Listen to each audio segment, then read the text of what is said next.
Okay जी, अस्सलाम वालेकुम। उम्मीद है आप सब खैरियत से होंगे, अपने घरों में सेफ़ होंगे। जल्दी से अटेंडेंस मार्क करें, फिर हम आज का लेक्चर स्टार्ट करते हैं।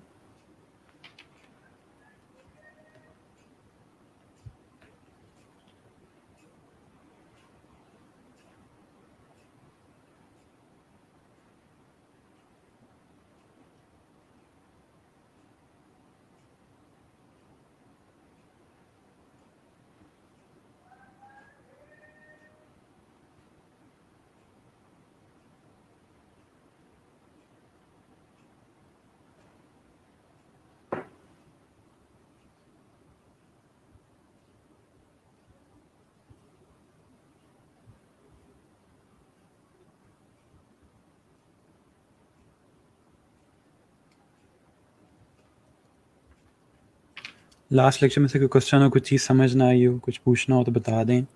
बाकी आप लोगों की असाइनमेंट्स जो हैं वो भी ट्रैक पे आ गई हैं। वेक्टर ट्रेसिंग वगैरह काफ़ी बच्चों ने स्टार्ट कर दी है। कुछ अभी स्टिल स्केचेस पे थे, लेकिन स्केचिंग वगैरह कंप्लीट हो चुकी है। आइडियाज़ फाइनलाइज हो गए हैं। सो बस अब फाइनल ये कि प्रेजेंटेशन वगैरह रह गई है उनकी, यहाँ पे जस्ट प्रेजेंट करना होगा।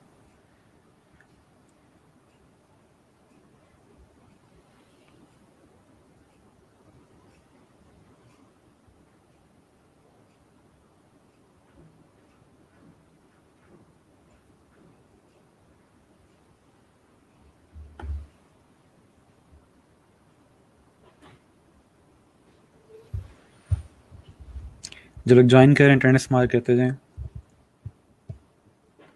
और आप लोगों का जो फीडबैक फॉर्म है, जिसने फिल नहीं किया, आज कोशिश करें फिल हो जाए वो भी।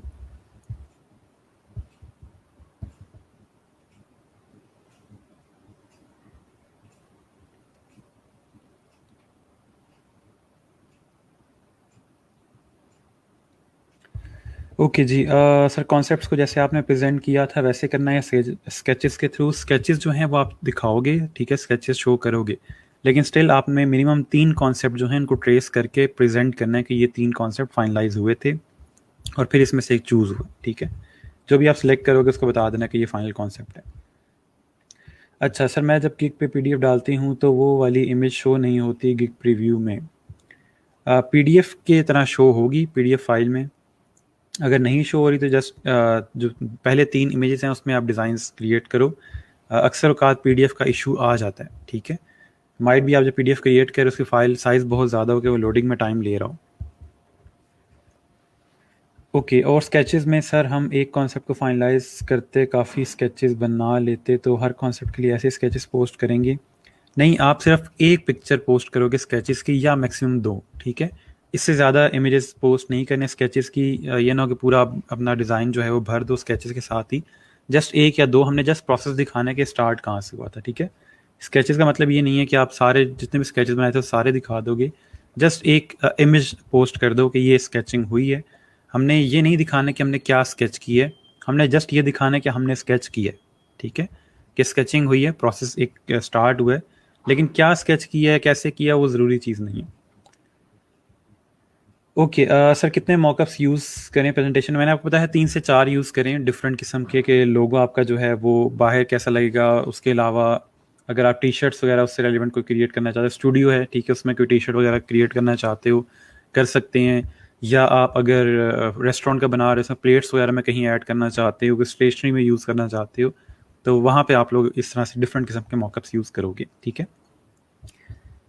ओके, सर हमने 3 लोगो बनाए हैं, या 3 स्केचेस में से एक फाइनलाइज करना है। मैं तो 3 लोगो बनाने की सोच में हूँ।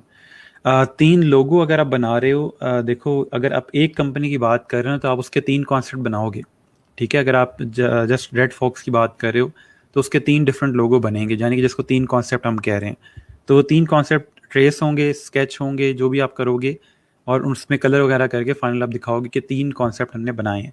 इन 3 में से हमने एक ये वाला फाइनल किया, ठीक है। इस तरह चीज़ होगी। तो अगर मैं इस प्रोसेस को थोड़ा सा ईजी करके बताऊं, तो शुरू में आपने स्केचिंग की, स्केचिंग में आपने 7-8 डिफरेंट स्केचेस क्रिएट किए। उन 7 to 8 स्केचेस के बाद आपने 3 को ट्रेस करके फाइनल कलरिंग वगैरह करके उनको प्रेजेंट किया कि ये 3 हमारे फाइनल कॉन्सेप्ट्स हैं। उन 3 में से फिर आप एक फाइनल सेलेक्ट करोगे कि हम इस लोगों के साथ फॉरवर्ड हुए और हमने इसको सेलेक्ट किया, ठीक है। Okay sir, letter head and business card के एक एक मॉकअप यूज़ करें जी, बिल्कुल वो एक में काफ़ी हैं, बार बार दिखाने की ज़रूरत नहीं, हमने जस्ट दिखाना है कि हमने ये डिज़ाइन किया। बेशक जो बिजनेस कार्ड और लेटर हेड है उसको सिर्फ मॉकअप में दिखा दो, उसको अलग से बेशक प्रेजेंट ना करो, सिर्फ मॉकअप में नज़र आ जाए कि ये एक्चुअल में रियल लाइफ में यूज़ कैसे होगा, ठीक है।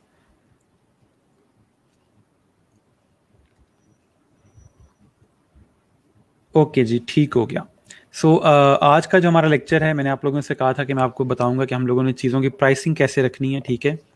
और ये बहुत एक्सक्लूसिव किस्म का लेक्चर है, ये मैंने एक दफ़ा ई रोज़गार में पहले जो बैचेस में वीडियोस वगैरह हम क्रिएट किया करते थे उसमें भी दिया था, ठीक है।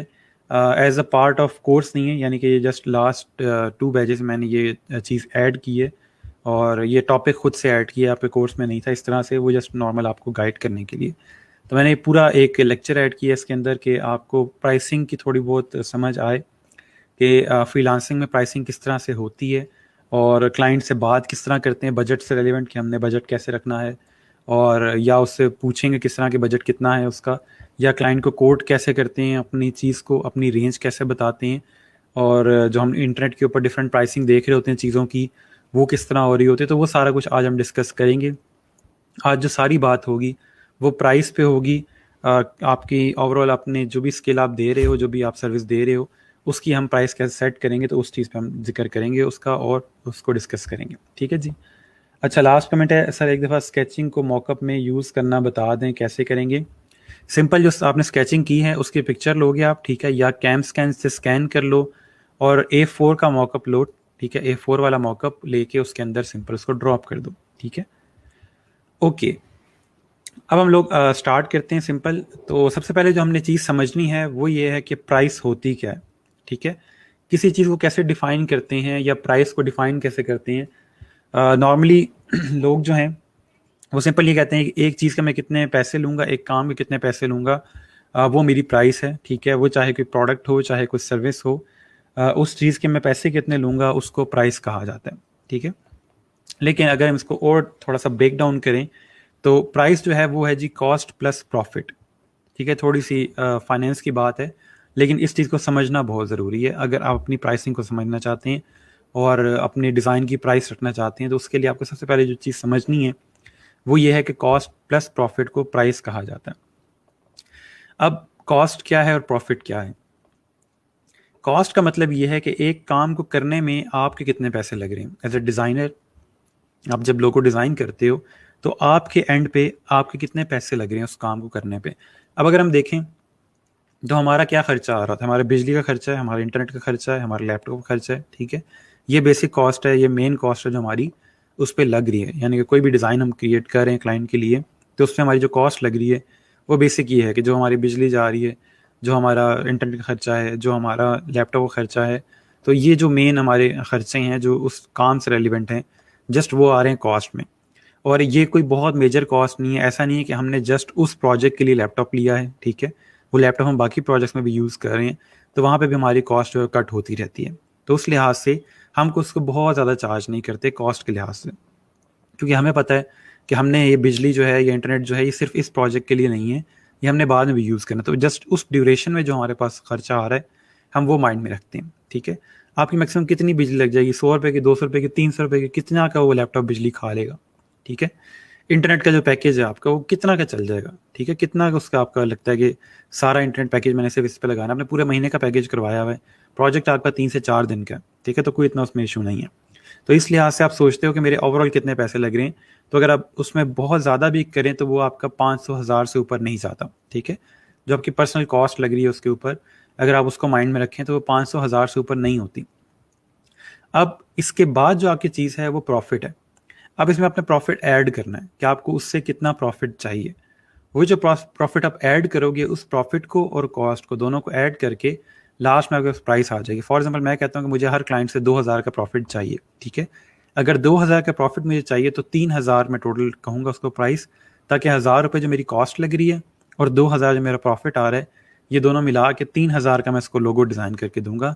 या आप कहते हैं कि नहीं, मेरा टाइम बहुत कीमती है, मैं इस टाइम में और भी कोई काम कर सकता हूँ, लेकिन स्टिल मैं क्लाइंट को काम करके दे रहा हूँ, उसका लोगो डिज़ाइन करके दे रहा हूँ, तो प्रॉफिट मैं ज़्यादा लूँगा, मुझे 5,000 का प्रॉफिट एटलीस्ट चाहिए, ठीक है। अब उस प्रॉफिट के अगेंस्ट क्या करेंगे, फिर हम 5,000 में एक और 1,000 ऐड करेंगे जो हमारी कॉस्ट है, और एंड में हमारे पास प्राइस क्या बन जाएगी, 6,000 की। ठीक है, अगर आपको थोड़ा सा आइडिया क्लियर हो गया कि कॉस्ट प्रॉफिट क्या है तो बता दें। टोटल जो चीज़ है समझने वाली वो सिर्फ यही है कि हम लोगों ने अपनी कॉस्ट को समझना है कि हमारी जो कॉस्ट है वो कितनी लगती है इसके ऊपर, एक काम के ऊपर, जो भी काम आप करने जा रहे हो। ठीक है, अगर आपने प्रिंटिंग का काम करना है, क्लाइंट कहते हैं कि प्रिंट आप करके दोगे, तो उसमें भी आपने देखना है कि मेरे पास प्रिंटिंग की कॉस्ट कितनी पड़ती है और एंड में मैं इसका प्रॉफिट कितना ले सकता हूँ, ट्रैवलिंग कॉस्ट कितनी है मेरी, वो सारा कुछ आप फिर उसके अंदर देखते हैं। ठीक है, इस तरह से आपकी प्राइस जनरेट होती है। ये प्राइस का कॉन्सेप्ट है जो मैं आपको दे रहा हूँ, फिर आगे चल के हम बाकी प्राइसिंग मॉडल पढ़ेंगे ताकि हमें पता चले कि हम लोगों ने क्लाइंट को किस मॉडल के ऊपर चार्ज करना है। ठीक हो गया, तो ये हमारे पास कॉस्ट है और प्रॉफिट और प्राइस है, ये तीन चीज़ें, अगर आप इन तीनों चीज़ों को समझ आते हो तो आप इजीली आगे चल के अपनी प्राइस रख सकते हैं। ठीक है जी। अच्छा, मैं कमेंट देख लूँ साथ साथ। सर आज मेरा नेट पे इशू आ रहा है, जितना हो सके लेक्चर कवर करता हूँ, बाकी ठीक है बाद में देख लीजिएगा, नो इशू। ठीक है जी, यहाँ तक क्लियर है। उसके बाद जो बात समझने वाली है कि अब हम अपनी प्राइस कहाँ पे रखेंगे। कुछ लो प्राइस काम होते हैं, कुछ हाई प्राइस काम होते हैं, तो हम खुद को कहाँ पे एडजस्ट करें या खुद को कहाँ पे फिट करें। क्या हम बहुत लो प्राइस रखेंगे तो हमें काम बहुत ज़्यादा मिलेगा, या हम हाई प्राइस रखेंगे तो काम नहीं मिलेगा, या बड़ा क्लाइंट मिलेगा। इस तरह की जो चीज़ें हैं उससे थोड़ा सा निकालूंगा, आपको थोड़ा सा समझाऊंगा कि हम कहाँ पे फॉल करते हैं और हम कहाँ पे अपने आप को रख सकते हैं। मेन जो चीज़ है कि हमेशा जब स्टार्ट होता है, आप काम स्टार्ट करते हो तो हमेशा वो लो प्राइस से ही स्टार्ट होता है, क्योंकि आपने एज सच उसमें कॉस्ट इतनी इंक्लूड नहीं की होती। थोड़ा सा पिछली साइड पे वापस आते हैं, आपको थोड़ा सा और मैं इसमें ऐड करके बताता हूँ। अगर एक बंदे ने डिज़ाइन में डिग्री की हुई है, ठीक है, उसने 4 साल डिग्री की है ग्राफिक डिज़ाइन की, उसकी कॉस्ट बढ़ गई है। ठीक है, उसकी कॉस्ट जो है वो माइट भी 10 लाख 15 लाख तक जा सकती है, जो उसकी डिग्री की फीस थी, और उस दौरान उसने जो भी खर्चा किया होगा उसके ऊपर वो भी इसमें इंक्लूड होगा। तो इस लिहाज से उसकी कॉस्ट ज़्यादा होगी। और उसके ऊपर अगर वो 2,000 3,000 का प्रॉफिट भी रखता है तो स्टिल उसकी प्राइस जो है हमसे बहुत ज़्यादा होगी, क्योंकि उसकी कॉस्ट बहुत ज़्यादा पड़ रही है। हम कॉस्ट रख रहे हैं 1,000 रुपये की, वो कॉस्ट रखता है 5,000 रुपये की अपनी डिग्री के पैसे मिला के। ठीक है, हर प्रोजेक्ट में से वो डिग्री के पैसे निकाल रहे हैं, तो उस लिहाज से उसकी प्राइस बहुत ज़्यादा होगी। हम अक्सर औकात देखते हैं कि लोग $500 $1,000 जो हैं वो चार्ज कर रहे होते हैं। तो वो जो इतना चार्ज कर रहे हैं वो इसलिए चार्ज कर रहे हैं क्योंकि माइट भी उनके पास कोई सर्टिफिकेशन है जिसके लिए उसने पैसे दिए थे, कोई डिग्री है जिसके लिए उसने पैसे दिए थे, और अब वो जो पैसे हैं वो वापस रिकवर करने के लिए वो कॉस्ट अपनी ज़्यादा रख रहा है, और साथ में फिर उसके प्रॉफिट भी ऐड हो रहा है, और एंड में उसकी प्राइस ज़्यादा बन रही है। ठीक है, इसलिए हमें अक्सर औकात बहुत महंगे महंगे जो डिज़ाइनर्स हैं वो नज़र आ रहे होते हैं, इसलिए क्योंकि उनकी कॉस्ट बहुत ज़्यादा होती है। आप लोग अगर देखो तो आपकी कॉस्ट किस चीज़ में आ रही है। आपका अगर आप ई रोज़गार का ये कोर्स ले रहे हो तो आपके पैसे नहीं लग रहे इसके अंदर। ठीक है, फ्री ऑफ चार्ज है। क्या लग रहा है, आपका टाइम लग रहा है, आपकी एनर्जी लग रही है। ठीक है, टाइम रिकवर नहीं हो सकता, लेकिन टाइम का फ़ायदा ये है कि टाइम के साथ साथ आप चीज़ सीख रहे हो, तो टाइम वहाँ पे आपका स्वैप हो जाता है। एनर्जी रिकवर हो सकती है। ठीक है, एनर्जी आप जो यहाँ पे लगा रहे हो, आप अगले दिन सुबह उठते हो, आप दोबारा से फ्रेश होते हो, तो वो एनर्जी का इतना इशू नहीं है। ठीक है, मेन जो चीज़ है आपका टाइम है, कॉस्ट आपकी लग नहीं रही, सिर्फ टाइम जो आपका चेंज हो रहा है वो ये है कि उस टाइम के अगेंस्ट आपको ये सारा कुछ मिल रहा है, आप सीख रहे हो, तो ऐसे टाइम आपका वेस्ट नहीं हो रहा। ठीक है, तो ये चीज़ मेन देखने वाली है। तो आपकी ओवरऑल पैसों के लिहाज से कॉस्ट इसमें ज़्यादा नहीं है। हाँ, अगर ई रोज़गार पेड एक सर्टिफिकेशन होती तो उस सिनेरियो में आप अपनी प्राइस रखते हुए इसकी कॉस्ट भी ऐड करते हो। ठीक है, सो आप जब स्टार्ट करते हो, यानी कि आप नॉर्मली जो फाइवर के ऊपर लोग देख रहे होते हो वो अपने जो गिग्स होते हैं वो नॉर्मल कम पैसों से स्टार्ट कर रहे होते हैं, लाइक $30 40 50 यहाँ से स्टार्ट कर रहे होते हैं। लेकिन अगर एक डिज़ाइन ग्रेजुएट आता है फाइवर के ऊपर तो कभी वो $50 से स्टार्ट नहीं करेगा, क्योंकि उसके पास डिग्री है, उसका कॉस्ट बहुत लगी हुई है उसके ऊपर, वो 200 से नीचे नहीं आता कभी भी। ठीक है, तो ये चीज़ देखने वाली है। आप अक्सर औकात देखते हैं कि लोगों के जस्ट एक आध रिव्यू होता है, लेकिन स्टिल उनकी प्राइस बहुत ज़्यादा होती है। वो इसलिए ज़्यादा होती है क्योंकि उनकी कॉस्ट बहुत लगी होती है। ठीक है, ओके। अच्छा, तो ये मैंने यहाँ पे थोड़ा सा आपको एग्जांपल दी हुई है कि हम फाइवर के ऊपर जब गिग्स देखते हैं तो हमें हर तरह का गिग नज़र आ रहा है। $15 भी है उसमें, $750 भी है, $7,500 भी है, $250 वाला भी है, $20 वाला भी है। लेकिन अच्छी बात क्या है, सब एक लाइन में, ठीक है, सब एक पेज पे आ रहे हैं। ऐसा नहीं है कि जो जिसकी प्राइस ज़्यादा है फाइवर ने उसको ऊपर करके शो किया हुआ है कि क्लाइंट इसको परचेज करे ताकि इसमें से हमें ज़्यादा मार्जिन मिले। उन्होंने हर बंदे को साथ दिखाया हुआ है। और जो मेन चीज़ देखने वाली है कि हमें इनके डिज़ाइन में कोई बहुत ज़्यादा फ़र्क नज़र नहीं आता। फ़र्क है, आइडियाज़ में फ़र्क है, लेकिन कोई बहुत ज़्यादा में फ़र्क नज़र नहीं आ रहा होता। क्लाइंट की आंख से अगर आप देखोगे तो उसको इतना ज़्यादा फ़र्क फील नहीं होता, वो इतनी जल्दी से अडॉप्ट नहीं कर पाता कि महंगी चीज़ में और सस्ती चीज़ में फ़र्क क्या है। ठीक है, तो मेन चीज़ समझने वाली क्या है कि इसमें हमें कॉस्ट की बात हो रही है। ये जहाँ पे $250 चार्ज कर रहा है, माइट भी ये ग्रेजुएट होगा डिज़ाइन का। ठीक है, हो सकता है कि इसका प्रॉफिट और आपका प्रॉफिट सेम हो सकता है। ठीक है, तो जो मेन बात है कि हम लोगों ने जो प्राइस रखनी है अपनी, पहले समझेंगे उसको कि हमारे पास कॉस्ट कितनी लग रही है हमारे काम के ऊपर, और हम जो प्रॉफिट इसमें से ले रहे हैं क्या हमारी सर्विस को वो जस्टिफाई करता है। ठीक है, सर्विस देने का सबसे बेहतरीन तरीका ये है कि आप जो सर्विस दे रहे हो, जो पैसे दे रहे हो, खुद से एक दफ़ा अपने आप को क्लाइंट की नज़र से देखो कि क्या मैं इस काम के इतने पैसे दूंगा जितने पैसे मैं इसमें चार्ज कर रहा हूँ। ठीक है, अगर मेरे पास $30 होंगे तो क्या इस तरह के डिज़ाइन के मैं $30 दूंगा या नहीं दूंगा। ठीक है, वहां से आपको और चीज़ क्लियर हो जाती है। आगे चल के मैं आपको साथ साथ प्राइसिंग मॉडल दिखाता जाता हूँ, उससे आपको और क्लियर हो जाएगा कि हम लोगों ने अपनी प्राइस को कितना रखना है। ठीक है, मैं शुरू से पहले दिन से आप लोगों को कभी भी ये नहीं कह रहा कि आप लोग अपने लोगों की इतनी प्राइस रख दो, उतनी प्राइस रख दो। क्यों? क्योंकि पहली चीज़ आप लोगों ने भी डिज़ाइन क्रिएट किए ही नहीं है। अभी हम ये कह नहीं सकते कि आपका जो डिज़ाइन है वो किस कैटेगरी में फॉल करते हैं। ठीक है, दूसरी चीज़ ये है कि अभी आप लोगों के इस तरह से जो आइडियाज़ हैं या आपका जो हाथ है वो इतनी अच्छी तरह से बैठा नहीं है काम पे, तो आप इतनी जल्दी चीज़ें अडॉप्ट नहीं कर पा रहे। जब आप लोग पोर्टफोलियो क्रिएट कर लोगे, उसके बाद पोर्टफोलियो को जब आप कंपेयर करते हो तब आपको आइडिया होता है कि आपकी प्राइसिंग कितनी बनती है। ठीक है, तब आपको क्लियर होगा। अभी आपने क्रिएट कुछ नहीं किया, अभी आपका पहला लोगो आप बनाने जा रहे हो, तो इस टाइम पे प्राइस सेट करना या प्राइस को समझना, अपनी प्राइस को देखना इतना क्लियर नहीं होगा। ठीक है, आपने क्रिएट ही कुछ नहीं किया, आप बता ही नहीं सकते कि हम एक चीज़ के कितने पैसे लेते हैं या मुझे एक लोगो डिज़ाइन करने में टाइम कितना लगता है। अभी आपको ये चीज़ भी क्लियर नहीं है क्योंकि अभी आप लोगो डिज़ाइन कर रहे हो। ठीक है, लेकिन जब एक दफ़ा आप लोगो डिज़ाइन करना सीख जाओगे, आप 3-4 लोगो डिज़ाइन कर लोगे, आपको थोड़ी समझ आ जाएगी कि अच्छा मुझे मिनिमम इतना टाइम चाहिए। ठीक है, और इस टाइम के मुझे लगता है कि इतने पैसे मुझे मिलने चाहिए। ठीक है, ये मुझे डिसेंट अमाउंट लग रही है। वहाँ पे आपको बात समझ आएगी कि अच्छा अब प्राइस लग रही है। और इसीलिए आप लोग जब भी अपनी प्राइस देखोगे कि यार मैं $30 चार्ज कर रहा हूँ, मिनिमम इतने तो मुझे मिलने चाहिए, और इंटरनेट के ऊपर भी इसी तरह के डिज़ाइन बना रहे हैं लोग $30 के अंदर। लेकिन जब आपको अचानक से कोई कहता है कि अपनी प्राइस $100 कर लो, आप फ़ौरन हाथ पीछे कर लो कि नहीं यार $100 बहुत ज़्यादा है, मेरे डिज़ाइन इतने अच्छे नहीं हैं। ठीक है, तो ये चीज़ है जो समझने वाली है। आप खुद एक कैटेगरी में फॉल कर जाओगे, खुद वहाँ पे सेट हो जाओगे कि हाँ मुझे इतनी प्राइस बनती है मेरी। ठीक है, लेकिन इसमें मज़े की बात आपको बताऊँ, ये जो प्राइस है, ये जो पोर्टफोलियो है, ये सब कुछ है, ये आप रख रहे हो, आप सेट कर रहे हो, क्लाइंट सेट नहीं कर रहा। ठीक है, क्लाइंट को वही सच लगेगा जो आप उसको बताओगे। आप अपना पोर्टफोलियो जिस तरह का क्रिएट करोगे, आप अपनी प्राइस जिस तरह की रखोगे, क्लाइंट आपसे उसी तरह बात करेगा। अगर आपके गिग के ऊपर $500 $600 की प्राइस लगी होगी, खूबसूरत डिज़ाइन लगे होंगे, क्लाइंट आपसे और तरह से बात करेगा। आपके डिज़ाइंस नॉर्मल बिखरे बिखरे डिज़ाइंस हैं और उसमें $10 $20 की प्राइस लगी हुई है, क्लाइंट आपसे और तरह से बात करेगा। ठीक है, ये आप हैं जो अपना इमेज क्रिएट कर रहे हैं, क्लाइंट कुछ नहीं कर रहा। क्लाइंट जस्ट आपसे उस तरह बात करेगा जिस तरह की प्राइस या जिस तरह की पोर्टफोलियो आपने क्रिएट किया होगा। तो आपने अपना इमेज क्रिएट करना है, क्लाइंट का इसमें कोई अमल दखल नहीं है। ठीक है, अगर आप $25 दे के $20 दे के नॉर्मल सा एक कोलाज क्रिएट करके अपने लोगोस प्रेजेंट कर रहे हो, उसके अंदर लोगों में कलर अजीबोगरीब किस्म के हैं, चीज़ें ओवरलैप कर रहे हैं, तो वहाँ पे क्लाइंट को खुद पता चल जाएगा कि ये बंदा किस कैटेगरी का है। लेकिन अगर आप और मिनिमल डिज़ाइंस के साथ काम करते हो, क्लीन डिज़ाइन के साथ काम करते हो, क्लाइंट आपसे उसी तरह बात करेगा। तो दोनों फैक्टर्स के अंदर आप जिम्मेदार हो अपने इमेज के। ठीक है, मैं और आपको थोड़ा सैंपल दिखाता हूँ।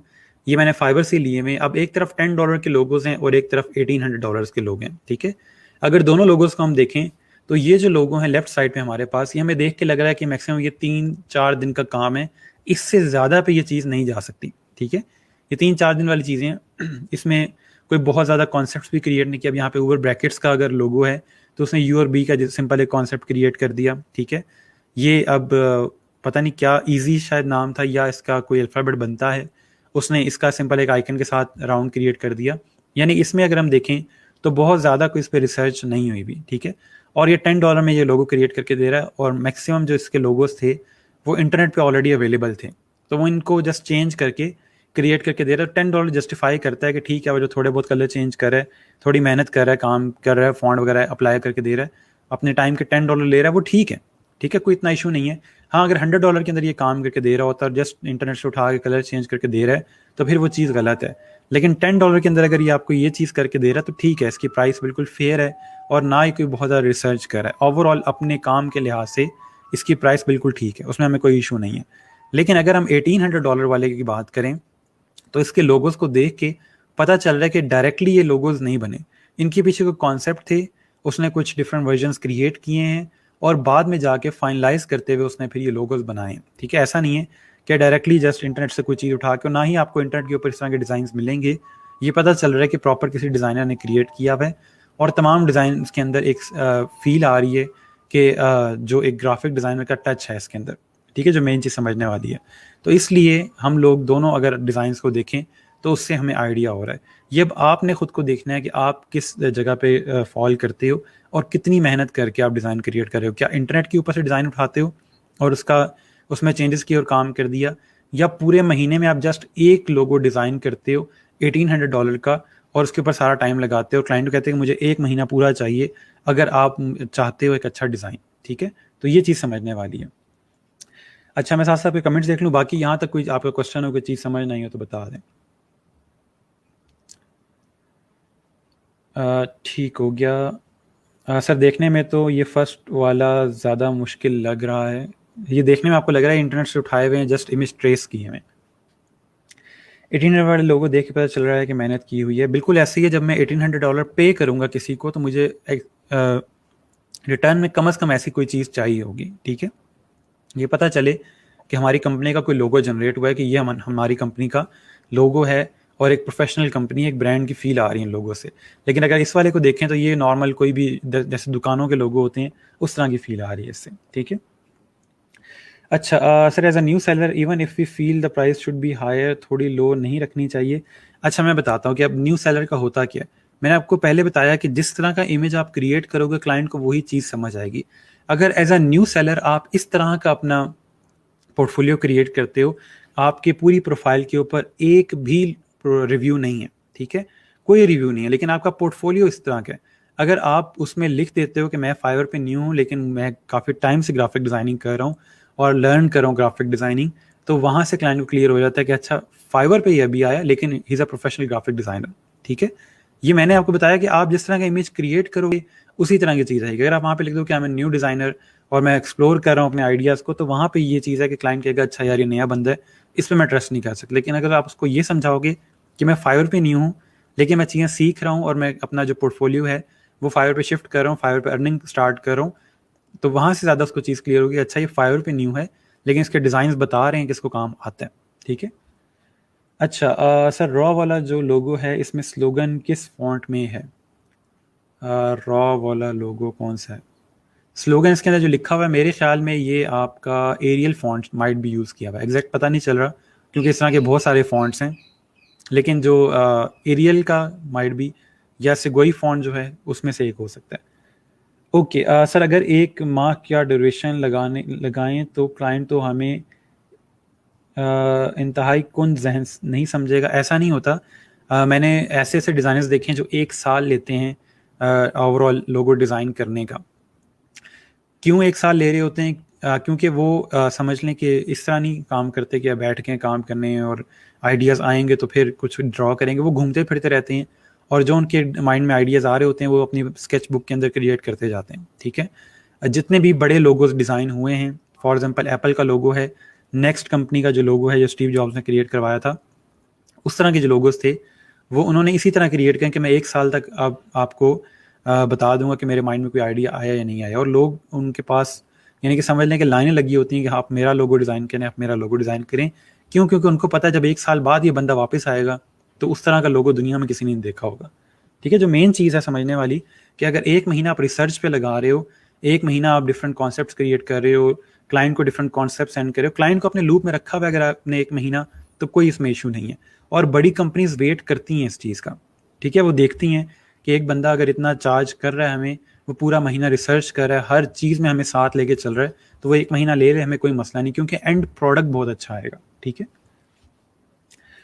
अच्छा, सर इतना टाइम तब तक तो ट्रेंड या मार्केट डिमांड चेंज नहीं हो जाती?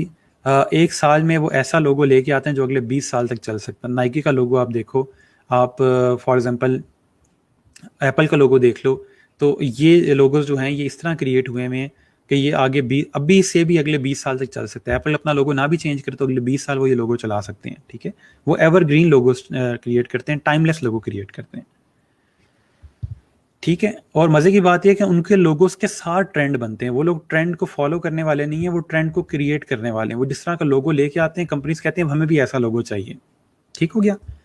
तो मेन चीज़ जो समझने वाली है, आप अपने आप को प्रेजेंट कैसा करते हैं, आप अपने आप को किस कैटेगरी के अंदर लेके आते हैं, ये आपका मसला है। क्लाइंट आपको किसी कैटेगरी में नहीं देखेगा।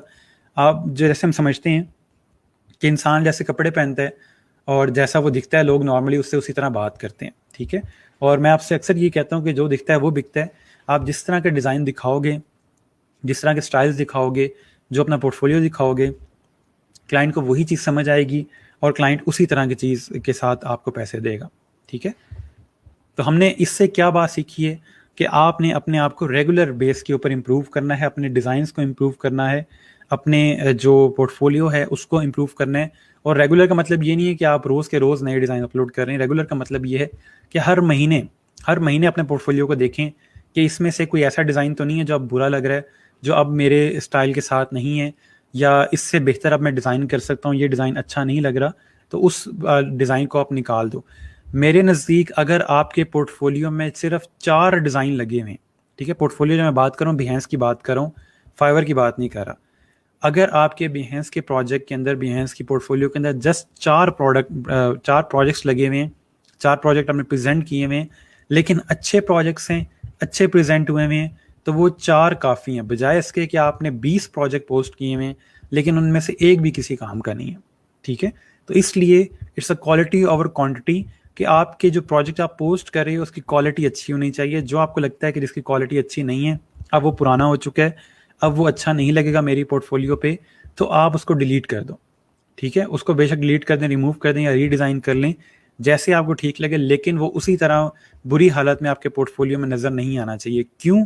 क्योंकि क्लाइंट को ये चीज़ पसंद नहीं आती। क्लाइंट जब देखता है कि यार अच्छा ये भी तो इसी का डिज़ाइन है, वो जो फील आती है उसके अंदर कि अच्छा ये तो डिज़ाइन अच्छा है, ये जो पुराना डिज़ाइन है ये भी तो इसी बंदे का डिज़ाइन है, तो ये तो यहाँ अच्छा नहीं है, इसका मतलब है ये हमारे साथ भी ऐसा कर सकता है। ठीक है, तो जो बंदा अपने पोर्टफोलियो का ख्याल नहीं रख रहा, जो बंदा अपना ख्याल नहीं रख रहा, वो हमारे प्रोजेक्ट का क्या ख्याल रखेगा।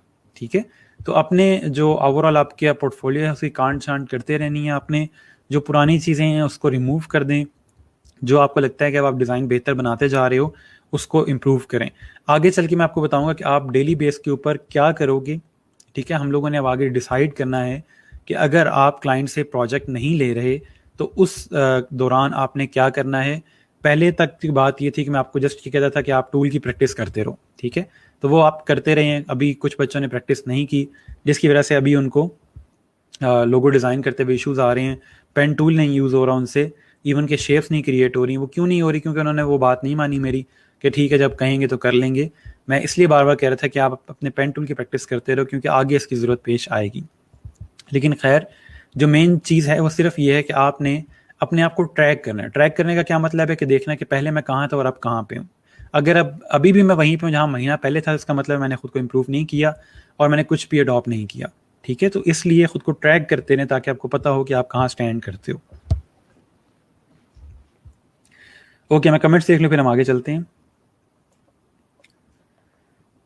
We should aspire to become trend setter. जी बिल्कुल ऐसा ही है सर। मार्केट कौन से लोगों को की ज़्यादा है अर्निंग के हिसाब से, यानी कस्टमर किसका ज़्यादा है?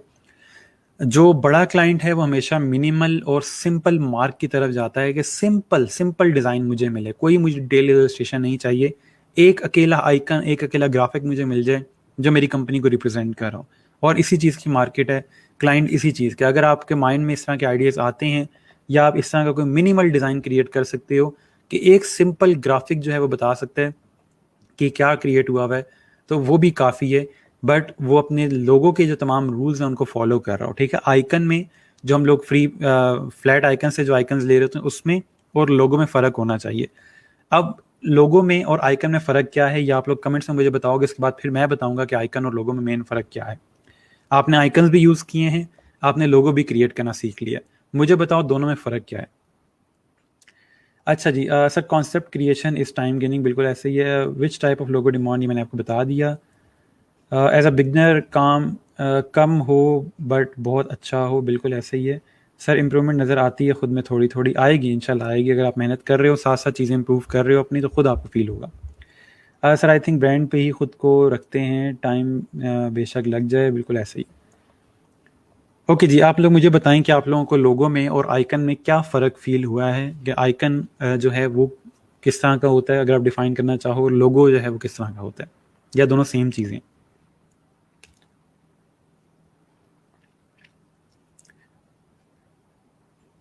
ओके, जब तक आप लोग कमेंट्स लिख रहे हैं, मैं आपको थोड़ा सा साथ साथ बताता हूँ। आइकन का मेन पर्पस क्या होता है। आइकन का पर्पस ये होता है कि कोई टेक्स्ट लिखा हुआ है अगर, तो उसको रिप्रेजेंट करने के लिए हम एक आइकन क्रिएट कर लेते हैं, एक पिक्चर यूज़ कर लेते हैं, यानी कि उसको हम पिक्चर कह रहे हैं, फिलहाल फोटो नहीं कह रहा मैं। एक ऐसा इमेज, कोई ऐसा पिक्चर यूज़ कर लेते हैं, आइकन यूज़ कर लेते हैं जो उस तमाम पैराग्राफ को रिप्रेजेंट कर रहा हो, ठीक है। बजाय इसके कि मैं पूरा टेक्स्ट पढ़ूँ, मुझे जस्ट वो आइकन देख के पता चल जाए कि ये किस काम के लिए। फॉर एग्जाम्पल, ईमेल का आइकन हम यूज़ कर लेते हैं, फ़ोन नंबर का आइकन यूज़ कर लेते हैं, किसी की कुछ सर्विसेज हैं, वो सर्विसेज के साथ एक आइकन यूज़ कर लेते हैं, ताकि टेक्स्ट ना पढ़ना पड़े और हम जस्ट उस आइकन को देख के फ़ौरन से बता दें कि यहाँ पे क्या चीज़ हो रही है, ठीक है।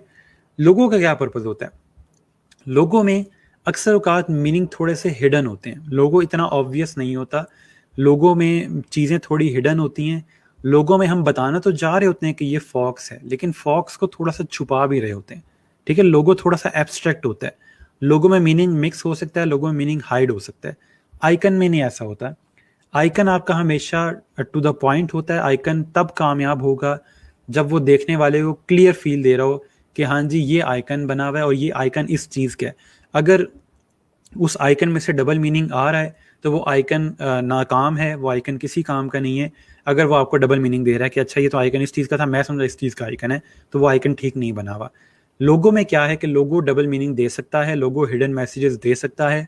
लोगो का पर्पज़ ये होता है वो क्यूरियोसिटी क्रिएट करे। जब क्यूरियोसिटी क्रिएट करती है कोई चीज़, तो वो आपके माइंड में बैठ जाती है, क्योंकि आपने उसके बारे में सोचा होता है, ठीक है। तो इसलिए नॉर्मली कोशिश ये की जाती है कि हम लोग अपने लोगों को इतना क्लियर, इतना टू द पॉइंट बनाएं, और साथ साथ लोगों में थोड़े से हिडन मैसेज भी रखें कि वो कंपनी को रिप्रेजेंट तो करे, लेकिन साथ साथ कोई ना कोई हिडन मैसेज, कोई नेगेटिव स्पेस के अंदर कोई चीज़ तरह की हाइड कर दें, ताकि वो अचानक से उसके फील आए, अच्छा इसमें ये भी है।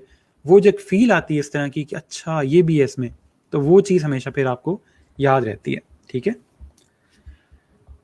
ओके जी, मैं आपके कमेंट्स देख लेता हूँ, आप लोग क्या कहते हैं। Logo is a concept, icon sign of anything, ठीक हो गया। लोगो किसी ब्रांड का ओवरऑल आइडेंटिटी होती है, आइकन प्रोडक्ट या डिजिटल प्रेजेंट कर रहा होता है, ठीक है। आइकन देखकर सर मुकम्मल इन्फो मिल जाती है, लोगो हिडन होता है, बिल्कुल ऐसा ही है। Icon is showing some action, ठीक है। आइकन 2D होते हैं और लोगो थोड़ा 3D, ज़रूरी नहीं है सर। आइकन से जो चीज़ अखज़ की जाए लोगो कहलाएगी, नहीं। आइकन सेम यूज़ कर सकते हैं किसी वर्क को शो करने के लिए, लोगो सबका अलग होता है, ओके, ये भी बात ठीक है। Logo is concept, brand identity by icon is sign, ऐसा ही है सर। मुझे इन दोनों में डिफरेंस समझ नहीं आया था पहले, अब आ गया, चलें ठीक है, शुक्र है। ठीक है जी, तो दोबारा क्लियर कर दूं कि आइकन लिटरल मीनिंग देने के लिए होता है, क्लियर मीनिंग देने के लिए होता है कि ये आइकन इस चीज़ का है और इसी चीज़ का है, ठीक है। आप जो टेक्स्ट के साथ पढ़ रहे हो, आइकन देख रहे हो, आपको फौरन क्लियर हो जाए कि अच्छा यहाँ पे इस चीज़ की बात हो रही है। लोगों में हिडन मीनिंग हो सकता है, लोगों का पर्पज़ ये नहीं होता कि फ़ौरन देख के बता दो अच्छा ये तो ये चीज़ बनी हुई है, ठीक है। थोड़ा सा आपको सोचना पड़े, थोड़ा सा उसमें एक वो फील आए कि अच्छा ये बना हुआ है, तो वो जो चीज़ है वही मज़े की होती है, और वही लोगो अब हमेशा आपके कस्टमर को याद रहता है, ठीक हो गया।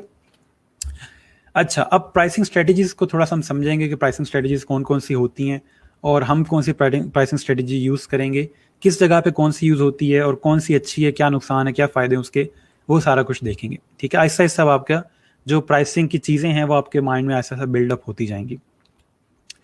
सबसे पहली जो प्राइसिंग स्ट्रेटजी है वो है प्रोजेक्ट बेस्ड, ठीक है। एक सेकंड मैं कमेंट देख लूँ सर, हमें तो समझ नहीं आ रही हम ग्रीन पाम में क्या हिडन रखें। ज़रूरी नहीं है आपने कुछ ना कुछ हिडन रख देना है। अभी तक जो आप लोग मेरे साथ इंडिविजुअली शेयर कर रहे हो कॉन्सेप्ट, वहाँ पे जो डिस्कशन हो रही है वो काफ़ी है, ठीक है। हर चीज़ अपने लोगों में ऐड करनी ज़रूरी नहीं है फ़िलहाल। आपका ये पहला लोगो है। अच्छा, ये सर आइकन बहुत से जगह पे यूज़ होते हैं लोगो, ठीक है, एक प्रॉपर्टी होती है। ओके, क्लियर हो गया। आ जाते हैं नेक्स्ट चीज़ पे। हम लोग 4 स्ट्रेटजीज पढ़ेंगे। पहली ये है कि प्रोजेक्ट बेस्ड स्ट्रेटजी एक होती है, प्रोजेक्ट बेस्ड प्राइसिंग भी कहा जाता है इसको, ठीक है। इसका क्या मतलब होता है? प्रोजेक्ट बेस्ड प्राइसिंग का मतलब ये है कि एक क्लाइंट आपके पास आया, उसने अपना प्रोजेक्ट आपको बताया और आपने उसके अगेंस्ट उसको एक प्राइस सेट कर दी पूरे प्रोजेक्ट की, जो हम लोग नॉर्मल फाइवर के ऊपर देख रहे हैं कि पैकेजेस बने हुए हैं और गिग्स बने हुए हैं कि मैं एक लोगो इतने का डिज़ाइन करके दूंगा, ठीक है। तो उस सिनेरियो में आपका जो प्रोजेक्ट होता है आप उसका पूरे एक प्राइस रख देते हो। ये सिर्फ लोगों की बात नहीं कर रहे हम, ये तमाम डिज़ाइंस की बात कर रहा हूँ यहाँ पे, तमाम स्किल्स की बात कर रहा हूँ। आप पोस्टर डिज़ाइन करते हो, आप बिजनेस कार्ड डिज़ाइन करते हैं, वेबसाइट डिज़ाइन करते हैं, आपने पूरे प्रोजेक्ट का जब एक प्राइस सेट कर दिया है, उसको प्रोजेक्ट बेस्ड प्राइसिंग कहेंगे कि मैं एक प्रोजेक्ट के इतने पैसे लेता हूँ, या आपका जो प्रोजेक्ट है इसके मैं इतने पैसे लूँगा, ठीक है।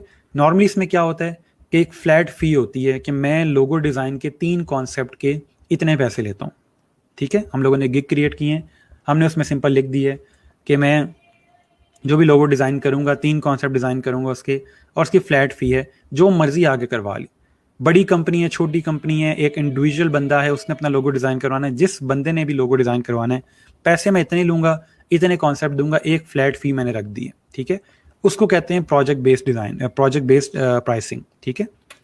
इसमें गिग के पैकेजेस भी आ जाते हैं, जो आप लोग गिग के पैकेजेस क्रिएट कर रहे हो, उसकी फ्लैट फ़ी है, हर पैकेज का अपनी एक प्राइस है, उसमें आप कुछ ना कुछ डिफाइन किया हुआ है कि मैं ये कुछ करके दूंगा, ठीक हो गया। और इसके लिए सबसे ज़रूरी चीज़ जो है, आपकी रिक्वायरमेंट्स क्लियर हों कि आप जो चीज़ बनाने जा रहे हो, आपको पता हो कि आप क्या बनाने जा रहे हैं, आपको जो चीज़ चाहिए उसको बनाने के लिए वो सारी चीज़ें आपको मिल जाएं, ठीक है। नाम चाहिए आपको, कंपनी की थोड़ी सी इंट्रो चाहिए, इंट्रोडक्शन चाहिए उसका, अगर उसकी वेबसाइट अवेलेबल है वो आपको चाहिए होगी। तो ये सारा कुछ आप ले लेते हो क्लाइंट से और आप आगे काम स्टार्ट करते हो, तो ये मेन चीज़ें हैं आपका प्रोजेक्ट कंप्लीट करने के लिए, ठीक है। इसके अलावा आपको कुछ नहीं चाहिए। अगर आपको ये सब कुछ मिल गया, आप अपना लोगो डिज़ाइन कर सकते हैं, आपने क्लाइंट से पैसे लिए और आपका प्रोजेक्ट कंप्लीट हो गया। इसको प्रोजेक्ट बेस्ड प्राइसिंग कहा जाता है, और नॉर्मली दुनिया में ये बहुत ज़्यादा यूज़ होती है क्योंकि एक सेफ़ है। आपने सिंपल रखी हुई प्राइस कि भाई जो भी आता है उसको मैं इतना चार्ज करूँगा, और ये मेरा प्रोसेस से काम करने का, यही प्रोसेस मैं आप पे अप्लाई करूँगा, चाहे आपकी बड़ी कंपनी है चाहे छोटी कंपनी है। इसमें मैं ज़रा सेफ़ फील करता हूँ क्योंकि मैंने सबको सेम तरह से डील किया, ठीक है। अगर आप फॉर एग्जांपल हर क्लाइंट को डिफरेंट प्राइस दे रहे होते तो अक्सर औकात क्लाइंट आ जाते हैं, यार मैंने जिससे पूछा था आपका, आपने तो उसको कम प्राइस बताई थी, मुझे आप ज़्यादा बता रहे हो, तो वहाँ पे थोड़ा सा इशू आ जाता है, ठीक है। लेकिन अगर आपने एक ही प्राइस रखी हुई है तो उस लिहाज से फिर इस तरह के मसाइल नहीं आते, ठीक है। तो प्रोजेक्ट बेस का मतलब सिर्फ ये है कि आपने एक प्राइस रखी हुई है कि जब भी लोगो डिज़ाइन का प्रोजेक्ट आएगा, मैं उसको $100 में लोगो डिज़ाइन करके दूंगा, 5 कॉन्सेप्ट दूंगा, रिव्यूज दूंगा, सोर्स फाइल दूंगा, तो ये मेरा पूरा पैकेज है, आपने परचेज करना है तो कर लें, ठीक है। सिंपल सी एक हमने एक प्रोजेक्ट बेस्ड चार्ज किया हुआ है।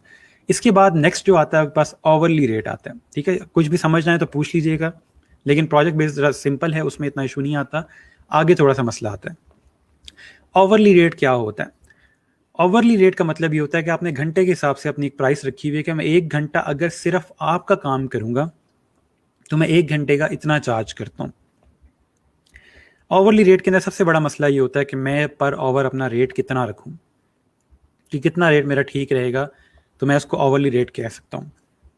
मैं आपको थोड़ा सा सिखाऊंगा कि हम अपना ओवरली रेट कैसे डिफाइन करते हैं या कैसे कैलकुलेट कर रहे होते हैं, लेकिन उससे पहले आपने थोड़ा समझना है कि ओवरली रेट में चार्ज किस तरह हो रहा होता है, क्लाइंट को कैसे पता चलता है कि हम पर आवर उसका काम कर रहे हैं।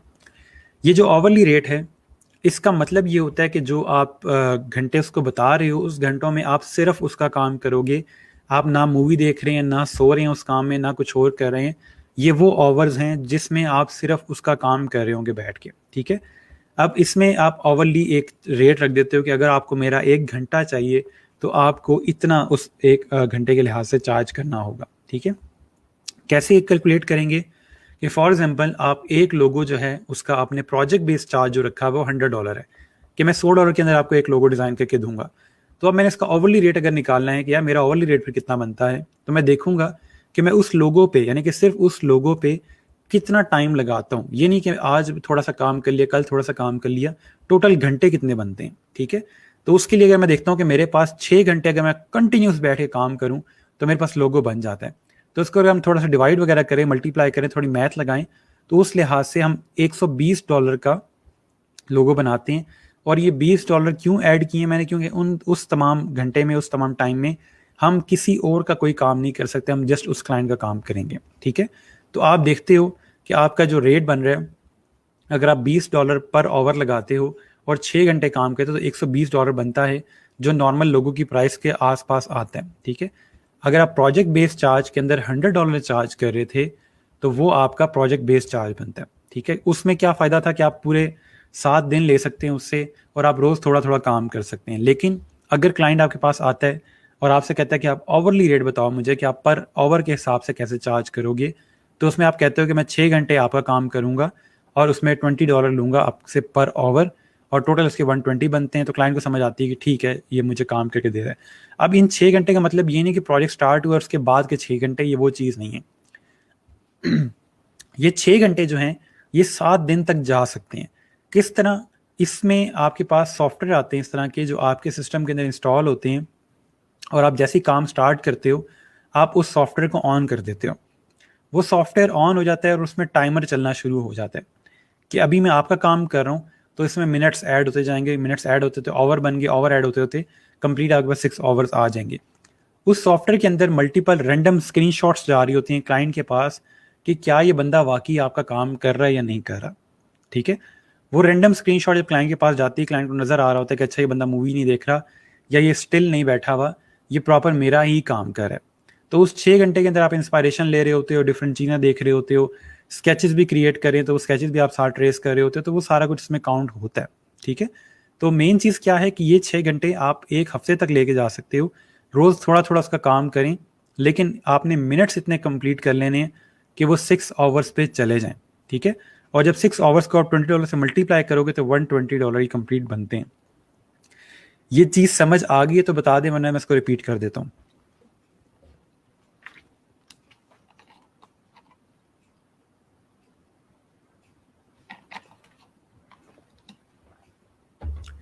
अच्छा सर, हमें वो सॉफ्टवेयर बताए जाएंगे। ये जो सॉफ्टवेयर हैं ये फ्रीलांसर वेबसाइट और अपवर्क वेबसाइट्स खुद देती हैं। ये जो अपवर्क है उस पर ओवरली रेट होते हैं, या आपका जो फ्रीलांसर वेबसाइट है उस पर ओवरली रेट होते हैं। ठीक है, फाइवर के ऊपर ओवरली रेट इस तरह से नहीं है, इसलिए इनका अपना सॉफ्टवेयर नहीं है। जो भी प्लेटफॉर्म इस तरह का काम दे रहा है, ओवरली रेट्स का ऑप्शन दे रहा है, उनके अपने सॉफ्टवेयर भी हैं साथ में। अच्छा, फ्रीलांसर वालों की डेस्कटॉप ऐप है जो टाइम मैनेजमेंट के लिए, बिल्कुल ऐसे ही है। इतनी कड़ी नज़र, बिल्कुल ऐसे, क्योंकि वो टाइम के साथ पैसे दे रहा है, तो इसलिए वो देखना चाह रहा है कि बंदा मेरा काम कर रहा है कि नहीं कर रहा। ठीक है, जस्ट वो टाइमर के अंदर टाइम ऐड होता जाएगा, और आप जब काम नहीं कर रहे अपने टाइमर को ऑफ कर देना है, और सिंपली जितना भी एंड में टोटल आपके आवर्स बनेंगे आप फिर उससे उतना चार्ज ले लेते हो, उतने पैसे ले लेते हैं। ठीक है, इसमें भी ऐसा ही कि आप हर क्लाइंट को सेम चार्ज कर रहे होते हो कि भाई मेरा रेट $20 है, वो बड़ा क्लाइंट है, छोटा क्लाइंट है, जो भी है सबको मैं सेम ही चार्ज करूंगा। सो डिपेंड करता है कि आपका काम कितना है। ठीक है, आप काम के लिए बता दो। अच्छा, ये जो ओवरली रेट है ये कहाँ पे यूज़ होता है? ओवरली रेट वहाँ पे यूज़ होता है जहाँ पे आपके पास प्रोजेक्ट की रिक्वायरमेंट क्लियर ना हो। क्लाइंट कहता है कि मुझे अपनी कंपनी की ब्रांडिंग करवानी है। आप कहते हो ठीक है जी, ब्रांडिंग कर दूंगा। आपको ब्रांडिंग में क्या कुछ चाहिए? लोगो चाहिए, बिजनेस कार्ड चाहिए, लेटर हेड चाहिए, सोशल मीडिया चाहिए, वेबसाइट चाहिए, क्या कुछ चाहिए? वो कहता है अभी हमें क्लियर नहीं है कि हमें क्या कुछ चाहिए, लेकिन हम आपको बताते जाएंगे, आप साथ साथ काम करते जाना। आप कहते हो ठीक है, कोई मसला नहीं है, ये मेरा पर आवर चार्ज है, मैं आपका जब भी काम कर रहा हूँ आप मुझे इसके हिसाब से घंटों के साथ पैसे दे देना। वो कहता है ठीक है जी, कोई मसला नहीं है, और आप उसके अगेंस्ट पैसे उससे लेते रहते हैं। अब इसके अंदर एक सवाल उठता है कि यार मैं एक बड़ा डिज़ाइनर हूँ और मैं काम जल्दी कर लेता हूँ, इस तरह तो मेरा काम ख़राब हो जाएगा कि मैं अगर 6 घंटे वाला काम 1 घंटे में कर लेता हूँ तो मेरी तो अर्निंग बहुत कम हो जाएगी। तो इस सिनेरियो में अब क्या करेंगे हम? आप लोग इसका सोल्यूशन दें मुझे कि एक डिज़ाइनर, बड़ा डिज़ाइनर है, वो क्या करेगा कि जब उसको 1 घंटे में वो फ़ौरन से चीज़ बना लेता है, जैसे मैं आप लोगों के सामने लोगो बना रहा था और हमने 30 मिनट्स के अंदर एक लोगो फाइनल कर लिया था, तो वो बंदा तो बेचारा सड़क पे आ जाएगा कि अगर $20 के अंदर काम करके दे तो एक लोगो को जिसको $10 मिल रहे हैं, तो वो फिर डिज़ाइनर क्या करे? अच्छा, 8 आवर्स हो तो 140, जी बिल्कुल ऐसा ही है। ठीक हो गया, ओके। सो आप लोग बताएं कि उसका सोल्यूशन क्या है, कि एक बड़ा डिज़ाइनर फिर क्या करे इस सिनेरियो में, कि जब वो काम इतना तेज़ कर लेता है तो वो तो फंस जाएगा बेचारा।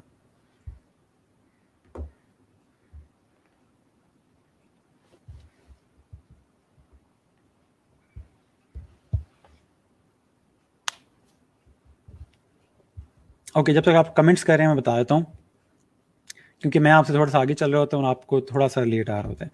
बिल्कुल, वो आवरली रेट अपना बढ़ा देगा। अगर ये $20 पर आवर चार्ज करे तो वो $100 पर आवर चार्ज करेगा, ठीक है, कि 1 घंटे के वो $100 लेगा। मेरा नॉर्मली जो अपना पर्सनल रेट है वो $80 से लेके $100 तक होता है नॉर्मली, कि अगर पर आवर में से काम करवाना चाह रहे हो तो मैं इतना तकरीबन चार्ज कर रहा होता हूँ। लेकिन अगर कोई लॉन्ग रिलेशनशिप हो किसी क्लाइंट के साथ तो उसको मैं कम भी चार्ज कर देता हूँ, वो इतना इशू नहीं है। लेकिन अगर कोई बड़ा डिज़ाइनर है तो वो अपना ओवरली रेट जो होता है वो बढ़ा देता है, कि अगर मैं 1-2 घंटे में भी आपका काम कर देता हूँ तो मेरे पैसे एटलीस्ट उतने बन जाए मैं नॉर्मली लेता हूँ, ठीक है। ठीक हो गया। उसके बाद हमारे पास आ जाता है वैल्यू बेस्ड चार्ज। ये अब न्यू चीज़ है आप लोगों के लिए। पहले दोनों जो चीज़ें थी उसका आपने नाम कहीं ना कहीं सुना होगा, थोड़ा बहुत आपको आइडिया होगा, ये अब न्यू चीज़ है। अब ओवरली बेस्ड चार्ज हमने देखा, प्रोजेक्ट बेस्ड चार्ज देखा, उसमें हमें नज़र आ रहा था कि हम तमाम क्लाइंट्स को सेम चार्ज कर रहे हैं। लेकिन मेरा आपसे सवाल है कि आपके पास एक लोकल होटल आता है, वो आपसे कहता है कि हमारे पास एक होटल है हमारा और हमें उसके लिए लोगो डिज़ाइन करवाना है। आप कहते हैं कि मैं जी $50 चार्ज करता हूँ, 3 कॉन्सेप्ट देता हूँ, हाई रेजोल्यूशन फाइल देता हूँ, प्रिंट रेडी फाइल देता हूँ, ये जी आप $50 पे करें, आपको लोगो मिल जाएगा। आप बड़े खुश हुए। अगले दिन आपके पास मैकडोनल्ड्स आता है। मैकडोनल्ड आपको आके कहता है कि हमें भी लोगो डिज़ाइन करवाना है और हमने सुना है $50 में लोगो डिज़ाइन कर देते हैं, ये पकड़ें $50 और हमें लोगो डिज़ाइन कर दें। क्या आप $50 में मैकडोनल्ड का लोगो डिज़ाइन कर दोगे या आप उससे अलग पैसे लोगे? अब आप मुझे बताएं, आप इस सिनेरियो में क्या करेंगे?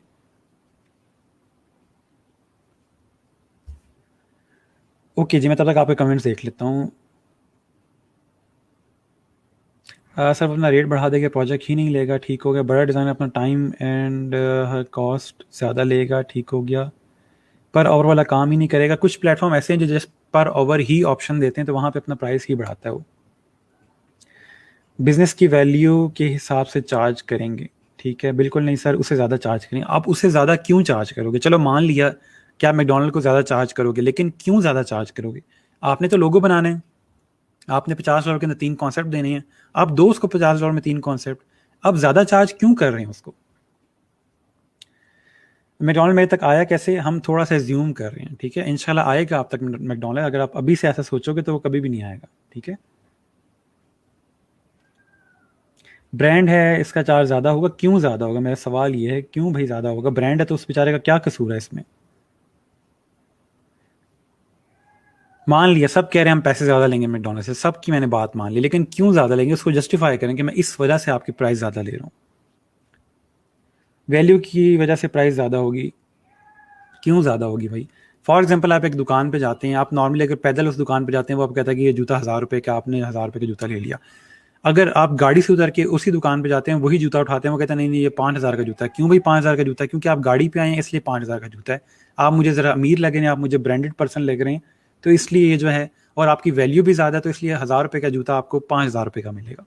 डिज़ाइनर वही है, वही कॉन्सेप्ट दे रहा है, लेकिन इस दफ़ा वो पैसे ज़्यादा ले रहा है। क्यों भाई? उनका लोगो ज़्यादा प्रोफेशनल होगा। आप ऐसा क्या कर लोगे कि वो ज़्यादा प्रोफेशनल बना दोगे? करना तो आपने वही काम है जो आप पहले करते आ रहे हो। मैकडॉनल्ड के लोगों की वैल्यू ज़्यादा होगी, ठीक है। वो वैल्यू तो मैकडॉनल्ड खुद बना रहा है, आपने तो वही लोगो बना के देना जो बाकियों को बना के दे रहे हो। अच्छा, जैसा दे बिगर कंपनी, उनके लोगों की अहमियत ज़्यादा होगी, सारी दुनिया को उनके सिग्नेचर मैकडॉनल्ड का पता है। अब आप थोड़ा सा लाइन पे आना शुरू हो गए। सर मुझे नोटिफिकेशन भी नहीं आता कल से, और वो ना ही ग्रुप में आने से आपका लेक्चर शो होता है। ओके, इसका अब हम कुछ कर नहीं सकते। आप ग्रुप में आके सर्च कर लिया करो, ठीक है। लेक्चर 23 जो भी लेक्चर चल रहा हो तो अगला लेक्चर सर्च कर लो। उनके लोगों की वैल्यू बहुत है, उनका लोगों की वैल्यू बिलियंस ऑफ डॉलर्स है। सर मैं तो उतने ही लूँगी जितने पहले से लिया, ठीक है। Due to high standard and goodwill, नहीं पता सर, ठीक है, कोई मसला नहीं है। अच्छा चलें, मैं थोड़ा सा बताता हूँ। आप लोगों की बात ठीक है जहाँ तक आप लोग कह रहे हैं कि हम उनसे ज़्यादा पैसे लेंगे, लेकिन आप थोड़ा सा कंफ्यूज हैं कि हम पैसे क्यों ज़्यादा लेंगे, ठीक है। चलें, ये कह रहे हैं जी मार्केट वर्थ ज़्यादा है उनकी। देखिए, वो मार्केट वर्थ जो है वो उन्होंने क्रिएट किया, उसमें हमारा कोई हाथ नहीं है, ठीक है। हम उसके पैसे नहीं ले सकते, लेकिन इसको जस्टिफाई कैसे करना है? दोबारा से केस स्टडी को समझते हैं। हमारे पास एक लोकल क्लाइंट आया, वो कहता है हमारा नया नया रेस्टोरेंट स्टार्ट हुआ है, हम दो मियाँ बीवी ने मिलकर एक रेस्टोरेंट शुरू किया है और हमें इसके लिए लोगो चाहिए और मेन्यू डिज़ाइन चाहिए। हमने कहा ठीक है, कोई मसला नहीं, कंप्लीट ब्रांडिंग आपको कर देंगे और जो भी आपका रेट बनता है उसका हम आपको ये बताते हैं, $50 के अंदर हम सारा कुछ आपको क्रिएट करके दे देंगे। तो वो कहता है ठीक हो गया, बाकी प्रिंटिंग वगैरह हम खुद ही करवा लेंगे। मैकडोनल्ड्स आपके पास आता है, वो कहते हैं हमने सुना है $50 के अंदर लोगो डिज़ाइन करवा के दे रहे हो और हम लोगो डिज़ाइन करवाना चाहते हैं, हमें बताएं जी कब स्टार्ट करें। ठीक है, तो अब इसके अंदर समझने वाली बात यह है कि जब मैकडोनल्ड्स का काम हम करेंगे उसकी ऑडियंस कौन सी है। हम किसी छोटे रेस्टोरेंट का लोगो डिज़ाइन करें, उसकी ऑडियंस कौन सी है। छोटे रेस्टोरेंट की ऑडियंस उसके रेडियस के अंदर, यानी कि 5 किलोमीटर 6 किलोमीटर के रेडियस के अंदर जो लोग हैं, जस्ट वो उसकी ऑडियंस है। मैकडोनल्ड्स की ऑडियंस कौन सी है? पूरी दुनिया, पूरी दुनिया मैकडोनल्ड्स की ऑडियंस है। मैकडोनल्ड्स के पास दुनिया का सबसे ज़्यादा रियल एस्टेट है, सबसे ज़्यादा इमारतें, सबसे ज़्यादा किराए पे चीज़ें, सबसे ज़्यादा इमारतें क्रिएट उन्होंने की हुई हैं, सबसे ज़्यादा बिल्डिंग्स इनके पास हैं। दुनिया की सबसे ज़्यादा रियल एस्टेट मैकडोनल्ड्स के पास है। और मैकडोनल्ड्स के बारे में एक बात मशहूर है कि जहाँ पे मैकडोनल्ड्स का नेटवर्क होता है या जिस मुल्क में मैकडोनल्ड्स होता है वहाँ पे कभी भी जंग नहीं होती। आज तक का रिकॉर्ड है कि जहाँ भी मैकडोनल्ड्स ने अपना नेटवर्क क्रिएट किया है वहाँ पे जंग नहीं हुई। क्यों नहीं हुई? क्योंकि वो रिसर्च करते हैं और फिर वहाँ पे अपनी फ्रेंचाइज ओपन करते हैं। ठीक है, ऐसे नहीं है, वो कोई छोटी कंपनी नहीं है, उन्हें इतना बड़ा रियल एस्टेट क्रिएट करना है, उनका स्टेक इतना ज़्यादा है कि वो पहले पूरे कंट्री को समझते हैं और फिर वहाँ पे अपना जो भी नेटवर्क है वो क्रिएट करते हैं। ठीक है, तो ये जो चीज़ है समझने वाली है। अब मैकडोनल्ड्स के जो ऑडियंस हैं, हमने उनके लिए लोगो क्रिएट करना है जो कि पूरी दुनिया में फैले हुए हैं। ठीक है, हर तरह के पर्सन ने वो लोगो देखना है, तो उसमें रिसर्च बहुत ज़्यादा इन्वॉल्व होगी।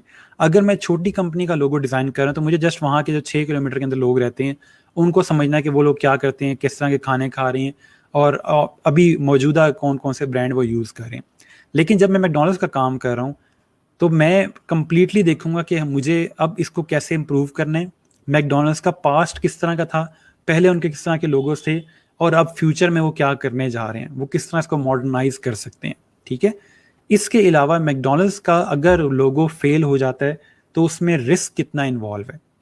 छोटी कंपनी है, उसका अगर लोगो फेल होता है तो क्या होगा, जितनी प्रिंटिंग हुई है वो सारी ज़ाया चली जाएगी, वो दोबारा प्रिंटिंग करवाएंगे, मैक्सिमम 50 से 60 हज़ार रुपये का नुकसान होगा मैक्सिमम। लेकिन अगर कोई बड़ी कंपनी है, मैकडोनल्ड्स जिस तरह, मैं उसकी एग्जांपल इसलिए दे रहा हूँ क्योंकि बड़ा ब्रांड है, जरा आपको आइडिया हो जाएगा। अगर मैकडोनल्ड्स की हम बात करें तो वो अगर लोगो फेल होता है तो उस सिनेरियो में उनको नुकसान बहुत ज़्यादा होगा। क्यों? क्योंकि उनकी पैकेजिंग इतनी ज़्यादा है, अब हर चीज़ की पैकेजिंग है उनकी, उसके अलावा उनकी जो बिल्डिंग्स है उसके बाहर इतना बड़ा बड़ा मैकडोनल्ड्स लिखा हुआ है, करोड़ों इस तरह की उनकी चीज़ें हैं, इस तरह की फ्रेंचाइज हैं, इवन के जहाज़ हैं उनके जिसके ऊपर मैकडोनल्ड्स का लोगो लगा हुआ है। तो इन केस अगर वो लोगो फेल हो जाता है, वो बैक फायर कर जाता है, तो उनको हर चीज़ दोबारा से रीडिज़ाइन करनी पड़ेगी और दोबारा प्रिंट करनी पड़ेगी। तो इसलिए इस सिनेरियो में आपके पास रिस्क बहुत इन्वॉल्व है, रिसर्च बहुत इन्वॉल्व है, इसलिए आप उसको कहोगे कि मैं 50 लाख से कम नहीं ले रहा आपका लोगो डिज़ाइन करने के लिए। क्यों? क्योंकि इसमें रिसर्च बहुत इन्वॉल्व है। ठीक हो गया, माइट भी ट्रेसिंग करते हुए आपको उतना ही टाइम लगे जितना आपको पहले टाइम लग रहा था, लेकिन रिसर्च में, स्केचिंग में, आइडियाज़ क्रिएशन में, वहाँ पे आपको जो टाइम लगेगा उससे आपको आइडिया होगा कि ये जो मैं पैसे ले रहा हूँ, आपको ऐसा नहीं कि आपने लैपटॉप ओपन किया और आप घर बैठ के डिज़ाइन कर रहे हो, आपको माइट भी अमेरिका जाना पड़े, वहाँ पे जाके मैकडोनल्ड्स के हेरिटेज को देखना पड़े, उसकी हिस्ट्री को देखना पड़े, आप फिर यूरोप जाओ वहाँ जाके चेक करो, ये सारी कॉस्ट आपकी इन्वॉल्व है उसके अंदर, जो आप 50 लाख उससे ले रहे हो। और 50 लाख मैं बहुत कम बता रहा हूँ, 10 करोड़ 20 करोड़ से कम इनकी ब्रांडिंग नहीं होती। ठीक है, तो ये एक चीज़ है समझने वाली कि हम बड़ी कंपनीज को क्यों ज़्यादा चार्ज करते हैं और छोटी कंपनीज को क्यों कम चार्ज कर रहे होते हैं, क्योंकि उनकी रिस्पेक्ट होती है और वो स्टेक पे होती है। अगर उनकी प्रॉपर जो ब्रांडिंग है उसको फॉलो ना किया गया, इसलिए इसको वैल्यू बेस्ड चार्ज कहा जाता है कि आपकी मार्केट वैल्यू कितनी है और उसी वैल्यू के बेस पे हम आपको चार्ज करेंगे। यही वजह थी कि ऊबर ने जब अपना लोगो चेंज किया तो उसको वो मसला बन गया उनके लिए कि ये लोगो इतना अच्छा नहीं लग रहा, ना ये कुछ रिप्रेजेंट कर रहा है, तो हमें ये लोगो पसंद नहीं आया। लोगों ने, कस्टमर्स ने, यानी कि उनके इनके यूज़र्स ने ऐप अपडेट करना छोड़ दी। और इसके बाद फॉर्च्यून का एक ये आर्टिकल भी आया था कि Uber's new logo as a mistake, कि उनसे गलती हो गई कि उन्होंने अपडेट कर दिया अपना ऊबर का लोगो और उसके बाद फिर उन्होंने अपना लोगो वापस जो पुराना लोगो था उस पर आ गए थे। ठीक है, तो मेन जो चीज़ बात समझने वाली है कि ये जो प्राइस आप कर रहे होते हो ये क्लाइंट के लिहाज से होती है कि आप जिस क्लाइंट के लिए काम कर रहे हो, जॉब के लिहाज से नहीं होती कि आप काम क्या कर रहे हो। ठीक है, लोगो डिज़ाइन कर रहे हो, आप लोगो डिज़ाइन करते हैं, लेकिन किस क्लाइंट के लिए कर रहे हो ये उसमें चीज़ आती है। ठीक हो गया? अब मैं आपके कमेंट्स देख लेता हूँ, बाकी इसमें कोई चीज़ ऐड करनी हो तो बता दें। ठीक है जी सर, अगर मैकडॉनल्ड्स ये सुन के आया है कि $50 में काम हो रहा है तो वो ज़्यादा में क्यों करवाएगा? अब हमने इसको जस्टिफाई कर दिया कि हम क्यों ज़्यादा में करके देंगे। सर क्योंकि वो ज़्यादा पैसे पे कर सकते हैं। मैं आपको यही समझा रहा हूँ कि अगर आप सर्विस की दुकान पे जाते हो या बाटा की दुकान पे जाते हो और वहाँ पे वो जाके देखते हैं कि जी ये बंदा पैंट कोट पहन के आया, गाड़ी से उतरा है, ये 1000 रुपये से ज़्यादा पे कर सकता है जूते के, तो सर आप ये 1000 रुपये नहीं पे करोगे, 5000 दोगे क्योंकि आप ज़्यादा पे कर सकते हो। तो उस सिनेरियो में फिर ये चीज़ गलत हो जाती है। अगर आप सिर्फ इसलिए कह रहे हैं कि वो ज़्यादा पे कर सकता है तो हमें उससे ज़्यादा पैसे लेने हैं। अच्छा सर, पहली बात वो हमारे पास आएगा ही नहीं $50 वाले डिज़ाइनर के पास। वो बच्चे, गलती होगी मेरे से, मैंने आप लोगों के साथ एक केस स्टडी डिस्कस कर ली है। बात समझाने के लिए कह रहा हूँ, हर चीज़ को इतना लिटरल ना ले लिया करें कि नहीं जी ये तो हो ही नहीं सकता, कौवा तोड़ ही नहीं सकता, ये तो कोई बात ही नहीं करने वाली। तो थोड़ा सा चीज़ को समझ ले चाहिए। इस कौम की मुझे कभी समझ नहीं आने वाली। अच्छा जी सर, फिर तो हर कंट्री में ये होना चाहिए। हर कंट्री में ये देखें, जंग इसलिए नहीं होती कि उसमें मैकडॉनल्ड्स है। मैकडॉनल्ड्स होता है इसलिए जंग नहीं होती। मैकडॉनल्ड्स वहाँ पे जाता है, वहीं रिसर्च करता है जहाँ उसको पता होता है कि इस मुल्क में अब थोड़ी स्टेबिलिटी है, यहाँ पे जंग नहीं होगी। ठीक है, ये एक रिकॉर्ड है उसका। अच्छा जी सर, एक बात नोट की है, बड़ी ऑर्गेनाइजेशन के लोगो डिसेंट और सिंपल होते हैं, जैसे मैकडॉनल्ड्स का कितना सिंपल है। वो इसलिए सिंपल होते हैं क्योंकि वो टाइमलेस होते हैं। उनको पता होता है कि हमने आगे जो फ्यूचर है, अगर कई सालों तक हमने यही लोगो यूज़ करना है। अच्छा सर, ये तो वही फिर 1 साल वाली बात आ गई। तो बिल्कुल ऐसे ही मैकडॉनल्ड्स आपको ऐसा नहीं कहेगा 1 हफ्ते में हमारा लोगो डिज़ाइन करके दो। वो कहते हैं कि आपको जितना टाइम चाहिए आप ले लो, लेकिन हमारा लोगो बेहतरीन डिज़ाइन होना चाहिए। मैंने यूनिलीवर कंपनी के साथ काम किया था और यूनिलीवर ने मुझे कहा था कि आपको जितना टाइम चाहिए आप ले लो। हालांकि उनका इवेंट था एक बहुत बड़ा, उसकी कंप्लीट ब्रांडिंग मैं कर रहा था, लेकिन उन्होंने कहा हम इवेंट आगे कर देंगे लेकिन हमें डिज़ाइन पे कंप्रोमाइज़ नहीं चाहिए। ये वो कंपनीज होती हैं जिनको पता होता है कि डिज़ाइन की वैल्यू कितनी है।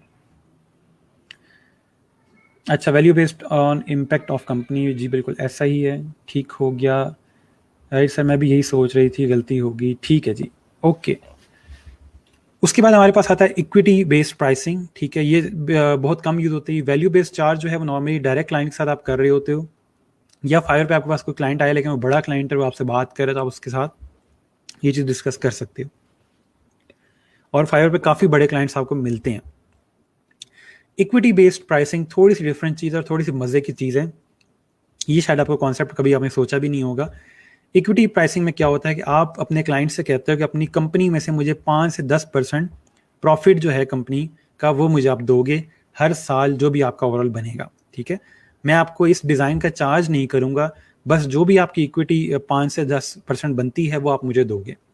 ये कब हो रहा होता है? ये तब हो रहा होता है जब आपका जो डिज़ाइन है वो कंपनी के ओवरऑल रेपुटेशन के अंदर बहुत ज़्यादा इन्वॉल्व होता है। फॉर एग्जांपल, एक सॉफ्टवेयर कंपनी है, या समझ लेते हैं क्रीम फॉर एग्जांपल, अपना एक पूरा प्रोजेक्ट स्टार्ट कर रहे हैं, अपनी ऐप स्टार्ट कर रहे हैं और उसके लिए उनको डिज़ाइनर चाहिए, और आपकी पूरी जो डिज़ाइनिंग है वो उसके ऊपर इम्पैक्ट क्रिएट करिए। अगर डिज़ाइन अच्छा होगा ऐप का तो लोग यूज़ करेंगे, अगर ऐप का डिज़ाइन अच्छा ना हुआ तो लोग यूज़ नहीं करेंगे। तो इसका लिहाज से आपकी डिज़ाइनिंग बहुत इन्वॉल्व है उसमें। तो आप ये कहते हो कि आपकी कंपनी का प्रॉफिट मेरे काम पे डिपेंड करता है, तो उस सिनेरियो में आप 5 to 10% मुझे दोगे। ठीक है, तो वो फिर आप उसके साइन कर लेते हो और इसके अगेंस्ट आप कोई पैसे नहीं लेते। जब भी कंपनी फिर प्रॉफिट जनरेट करती है, वो जितना ही प्रॉफिट होता है वो फिर आप उसको उससे पैसे ले रहे होते हैं, और इस सिनेरियो में आप उसको लाइफ टाइम फिर सर्विस दे रहे होते हैं कि जब तक कंपनी है मैं आपको सर्विस देता रहूँगा अपनी डिज़ाइन की, और जो भी पैसे हैं जो भी पैसे बनेंगे वो मैं आपसे ले लूँगा। ठीक है, नॉर्मली जो न्यू स्टार्टअप्स होते हैं, जो बिल्कुल भी स्टार्ट हो रहे होते हैं, वो ये काम करते हैं और वो एक डिज़ाइनर को अपने साथ लगा लेते हैं या एक डिज़ाइनिंग कंपनी को साथ लगा लेते हैं कि जी 10% हम आपको अपना देता रहेंगे और आप जो भी डिज़ाइन सर्विस हैं हमें वो पे करते रहेंगे। ठीक है। अच्छा सर, आपको सबसे बड़ा प्रोजेक्ट कितने का मिला है अभी तक? मैं नहीं बताऊंगा। ठीक है जी। उसके बाद हमारे पास प्राइसिंग रेंज को समझना है हम लोगों ने। थोड़ा सा ये देखिएगा, प्राइसिंग रेंज हमने क्लाइंट को बतानी किस तरह से। ये चीज़ बहुत मज़े की है और ये चीज़ आपको कोई नहीं बताएगा। ये एक समझ लें कि सीक्रेट है, सीक्रेट सॉस है ये क्लाइंट को रेंज बताने का। ठीक है, अब समझिएगा कि हमने क्लाइंट को रेंज बतानी किस तरह से है। पहली बात, एक इनफाइनाइट लूप है दुनिया में कि क्लाइंट को जब हम प्राइस पूछ रहे होते हैं या क्लाइंट हमसे प्राइस पूछ रहा होता है तो होता क्या है, क्लाइंट हमें कहता है कि अपनी प्राइस बताओ, हम क्लाइंट को कहते हैं अपना बजट बताओ। ठीक है, फॉर एग्जांपल एक ऐसा काम आ गया कि जहाँ पे हम लोगों को आइडिया नहीं है कि इसके पैसे कितने बनेंगे। ठीक है। तो उस सिनेरियो में क्या होता है कि हम क्लाइंट से पूछते हैं अच्छा आप अपना बजट बता दें तो मैं आपको आइडिया दे दूंगा कि कितने पैसे लगेंगे इसके। वो कहता है कि बजट का मसला नहीं, तुम अपनी प्राइस बताओ, तुम इस काम के पैसे कितने लेते हो। ये कब हो रहा होता है? जब आप मल्टीपल चीज़ें करके क्रिएट करके दे रहे होते हो। फॉर एग्जांपल आपने लोगो क्रिएट करना है, बिजनेस कार्ड क्रिएट करना है, वेबसाइट डिज़ाइन करनी है, तो इस तरह के ज़्यादा सारे काम जब ऐड अप हो जाते हैं तो आप कहते हो कि अच्छा यार इसके पैसे कितने बनते हैं। क्लाइंट कहता है कि यार आप अपनी प्राइस बताओ। आप कहते हैं यार प्राइस का मसला नहीं है, आप बजट बताएं और उतना ही जितना आप फॉर एग्जांपल जितना गुड़ डालोगे उतना मीठा होगा, तो आप जितने ज़्यादा पैसे दोगे डिज़ाइन उतना अच्छा होगा, मैं उतनी ज़्यादा मेहनत करूँगा। वो कहते हैं कि नहीं नहीं बजट का मसला नहीं है, हमें हमें प्राइस बताओ। तो इस चीज़ से निकलना किस तरह से वो मैं आपको समझाता हूँ। आप क्लाइंट को ये मैसेज करते हो, I normally charge my clients $800 to $400 for branding. ठीक है, ये प्राइसिंग आप चेंज कर सकते हो, लेकिन समझाने वाली क्या बात है कि आपने उसको बड़ी फिगर जो है वो पहले लिखनी है और जो छोटी फिगर है वो बाद में लिखनी है। दोबारा देखें, I normally charge my clients $800 to $400 for branding. उसको समझ आ गया कि सबसे अच्छी ब्रांडिंग जो होती है वो $800 की होती है और सबसे जो लोएस्ट ब्रांडिंग है जिसमें कोई इतनी ज़्यादा चीज़ें अच्छी नहीं होंगी वो $400 की है। लेकिन अगर मैं बाकी नॉर्मल लोगों की तरह उसको कहता है कि I normally charge my client $400 to $800, यानी कि $400 से लेके $800 तक मैं चार्ज करता हूँ, तो क्लाइंट को कहता है कि अच्छा 400 से ऊपर मैं जितना भी पे करूँगा वो प्लस ही होगा उसमें। यानी कि मैं इसको कह सकूँ कि देखो मैंने मिनिमम प्राइस पे नहीं की, मैंने $500 पे किया है और अब मुझे अच्छा डिज़ाइन चाहिए। इस सिनेरियो में क्या हो रहा है कि उस क्लाइंट को ये फील आ रही है, सारी माइंड की गेम है, उसके हम माइंड के साथ प्ले कर रहे हैं। क्लाइंट को पता चल रहा है कि मैं $800 से जितना कम पे करूंगा मेरी वैल्यू गिरती जाएगी, मेरा जो काम की ओवरऑल जितना अच्छा काम है वो $800 के इससे कम जैसे जैसे होता जाएगा काम बुरा होता जाएगा। ठीक है, तो हमने प्राइसिंग जो थी वो इन्वर्ट कर दी, स्वैप कर दी कि जो बड़ी प्राइस है वो पहले लिख दी और छोटी प्राइस बाद में लिख दी है। और ये बहुत इम्पैक्ट क्रिएट करती है और मैं भी पर्सनली जब भी प्राइस दे रहा होता हूँ इसी तरह दे रहा होता हूँ और क्लाइंट हमेशा इस जाल में फंस जाता है कि ये $800 से मैं जितना दूर जाऊँगा ये खुद ब खुद मेरे जो काम है उस पर इम्पैक्ट करेगी। और मैं इसको ऐसा करता हूँ कि चलो $700 का कह देता हूँ कि अच्छा मैं $700 के अंदर चीज़ क्रिएट करवा सकता हूँ। ठीक है, मेरे पास $700 का बजट है, इसमें मुझे चीज़ बना दो। 800 पे करूँगा तो 800 बहुत ज़्यादा हो जाएगा, 700 में काम कर लेता हूँ। लेकिन अगर मैं यहाँ से 400 और 800 कहता उसको तो उसने कहना था 400 से ऊपर जितना भी होगा वो काम अच्छा ही होगा क्योंकि मिनिमम प्राइस में पे नहीं कर रहा। ये जस्ट माइंड की गेम है, ये कभी आप अप्लाई करके देखिएगा, क्लाइंट खुद ब खुद कहेगा कि अच्छा मुझे, वो हमेशा इससे दूर आएगा, इससे दूर भागेगा।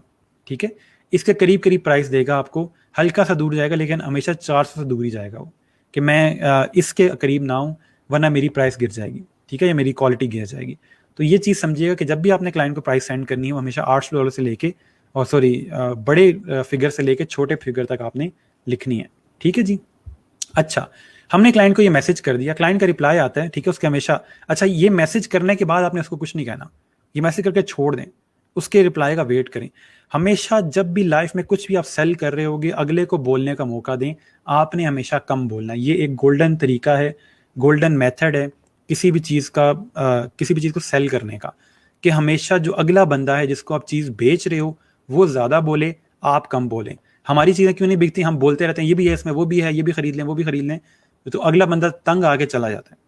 आप वेट करें, आपने बता दिया कि भाई ये चीज़ है और ये इतने की है, उसका वेट करें, उसको सोचने दें। वो सोचेगा, वो रिप्लाई करेगा कि यार $800 तो बहुत ज़्यादा है मेरे बजट के साथ से, मैं इतना पे नहीं कर सकता। ठीक है, सोच लेते हैं कि क्लाइंट का ये रिप्लाई आ जाता है कि $800 तो बहुत ज़्यादा है, we don't have such budget. हम उसका क्या रिप्लाई करेंगे कि maybe I was building something you don't need, what's your budget. ठीक हो गया। अब हमने उसको अपनी प्राइस बता दी है, हम इस लूप से बाहर आ गए, जो लूप हमारे पास यहाँ पे था। हमने अपने उसको रेंज बता दी है, अब बॉल जो है उसके कोर्ट में है। हमने उसको रेंज बता दी कि भाई 800 से लेके 400 के दरमियान में चार्ज करता हूँ। ठीक है, उसने हमें क्या कहा कि $800 मेरी प्राइस में नहीं आता, $800 मेरे बजट में नहीं आता। हाँ, उसने ये नहीं कहा कि 400 भी नहीं आता, उसने सिर्फ ये कहा है कि 800 मेरे बजट में नहीं आता। तो इसका मतलब है कि 800 से कम किसी हद तक वो 700 600 तक तो आ जाएगा। ठीक है, तो हम क्या कहते हैं कि ठीक है, मैं शायद कुछ ऐसा माइंड में बिल्ड कर रहा था जिसकी आपको ज़रूरत नहीं है, तो आप मुझे अपना बजट बता दो, फिर हम उस बजट के अंदर प्ले कर लेंगे। ठीक है, तो वहाँ से क्या होता है कि फाइनलाइज फिर आप करते हो, जो बजट उसका होता है वो बजट बताता है और फिर आप उस बजट के अंदर जो चीज़ क्रिएट करके दे सकते हो उसको वो क्रिएट कर देते हैं। ठीक है, तो इस तरह हम क्लाइंट से इस सिनेरियो में बात कर रहे होते हैं। आगे चल के कम्युनिकेशन में हम और इसको सीखेंगे कि हम लोगों ने क्लाइंट से किस तरह बात करनी है और बार्गेन कैसे करना है या निगोशिएट कैसे करना है। ठीक है जी, तो ये प्राइसिंग के ओवरऑल मेथड्स थे। और प्राइसिंग जो आप लोगों की अपनी है, फिलहाल इस पॉइंट के ऊपर जब आपने क्रिएट कुछ भी नहीं किया हुआ तो प्राइस सेट करना थोड़ा मुश्किल हो सकता है। लेकिन फ्यूचर में जब एटलीस्ट 4-5 लोगों आप डिज़ाइन कर लोगे, उन डिज़ाइंस को आप बाकियों के डिज़ाइन के साथ कंपेयर करो और देखो कि क्या आप उस तरह का डिज़ाइन क्रिएट कर रहे हो जिसके साथ भी आपका मैच करता है। आप उससे कम ज़्यादा या जो भी उसके आसपास प्राइस रखना चाहते हो वो रख के आप ओवरऑल अपना जो काम है वो स्टार्ट करो, और फिर टाइम के साथ साथ प्राइसिंग इंक्रीज कर सकते हो। मैंने अपनी प्राइसिंग जो थी $5 से $10 स्टार्ट की थी, और अब मैं कभी भी कोशिश करता हूँ कि $100 या $200 से कम काम ना करूँ। ठीक है, तो ये टाइम के साथ साथ बिल्डअप होगा, आपके एक्सपीरियंस के साथ बिल्डअप होगी चीज़। लेकिन चीज़ समझने वाली जो है वो सिर्फ ये है कि खुद को इम्प्रूव करते रहना। ठीक हो गया, यहाँ तक कोई क्वेश्चन हो तो पूछ लें, फिर हम आज का लेक्चर क्लोज करते हैं। और इंशाल्लाह फिर आगे चल के जब आप लोग गिग्स क्रिएट करोगे उसमें मैं साथ साथ प्राइसिंग देखता रहूँगा और आप लोगों को गाइड कर दूंगा। ओके जी, सर आपने इक्विटी प्राइसिंग ट्राई की है? मैंने ट्राई की है, ठीक है, एक आज क्लाइंट को मैंने कहा भी था इक्विटी प्राइसिंग का, लेकिन उसके अंदर लीगल चीज़ें बहुत ज़्यादा इन्वॉल्व होती हैं। क्योंकि मैं पाकिस्तान में हूँ, वो अमेरिका में है, वहाँ पे अलग रूल्स इन्वॉल्व होते हैं, यहाँ पे अलग रूल्स हैं। कल को फॉर एग्जाम्पल वो मुझे पैसे नहीं पे करते, मैं कहाँ जाऊँगा, किससे बात करूँगा? तो इसलिए मैं थोड़ा सा पीछे ही रहा कि इक्विटी प्राइसिंग ना हो। अच्छा, फाइबर बार्गेनिंग होती है? जी बिल्कुल होती है, फाइबर बार्गेनिंग होती है। सर भी प्राइस कितनी होनी चाहिए for a logo business card? आप स्टार्ट अगर अपना खुद डिज़ाइन देखो, मैं इसलिए कह रहा हूँ कंपेयर करो बाकियों के डिज़ाइन के साथ, आप खुद प्राइस रखो। मैं प्राइस रखूंगा, माइट भी आपको कम फील हो कि मैं तो इतनी मेहनत कर रहा हूँ, सर मुझे इतनी कम प्राइस बता रहे हैं, इसलिए मैं आपसे कह रहा हूँ कि खुद प्राइस देखो। लेकिन एवरेज एवरेज बता रहा हूँ कि कोशिश करें 30 से कम पे ना जाएं। ठीक है, $30 से कम पे ना जाएं, उससे ऊपर ही जाएं, और $30 के डिज़ाइन भी क्रिएट करें। ऐसा नहीं है कि डिज़ाइन आपका किसी काम का नहीं है और आप जो प्राइस रख रहे हो वो 30 की है। कहने का मकसद ये कि 30 तक जाएं और अपनी जो डिज़ाइनिंग है वो भी वैसी रखें। अच्छा सर, आज हारून सर नहीं आएंगे लाइव, उन्होंने कहा था कि उन्होंने लाइव आना है। ठीक है जी, आई होप आज आप लोगों ने काफ़ी कुछ सीखा होगा और काफ़ी आपको आइडिया भी हुआ होगा कि हम लोगों ने कैसे क्लाइंट को चार्ज करना है और कैसे अपनी प्राइस रखनी है। ठीक है जी, यहाँ तक कोई क्वेश्चन हो तो बता दें, अगर आप में से किसी ने लाइव आना है तब भी बता दें, कमेंट कर दें, मैं लिंक शेयर कर देता हूँ आप लोगों के साथ। बाकी इंशाल्लाह नेक्स्ट वीक से हम लोग मज़ीद चीज़ें स्टार्ट करेंगे। ठीक है, डिफरेंट चीज़ें होंगी। अभी आप लोगों की जस्ट इस वीक के एंड पे असाइनमेंट है। ठीक है, असाइनमेंट के अंदर कोई क्वेश्चन होता है तो उसमें मैं अवेलेबल हूँ आपके साथ, कोई क्वेश्चन हो आप पूछ सकते हैं। ठीक है, और बाकी जी best of luck for the assignment. I hope कि आप लोग अच्छा परफॉर्म करेंगे। अभी तक काफ़ी अच्छे अच्छे डिज़ाइंस आ रहे हैं और मेरी यही मुझे उम्मीद भी यही है कि आप लोग अच्छे डिज़ाइन ही फाइनलाइज करेंगे, क्योंकि आप लोग अच्छा अच्छा पढ़ रहे हैं और आप लोग अच्छे अच्छे बच्चे हैं। ठीक है जी, मैंने लिंक शेयर कर दिया आप लोगों के साथ। आप में से अगर कोई ज्वाइन करना चाहता है तो कर सकता है।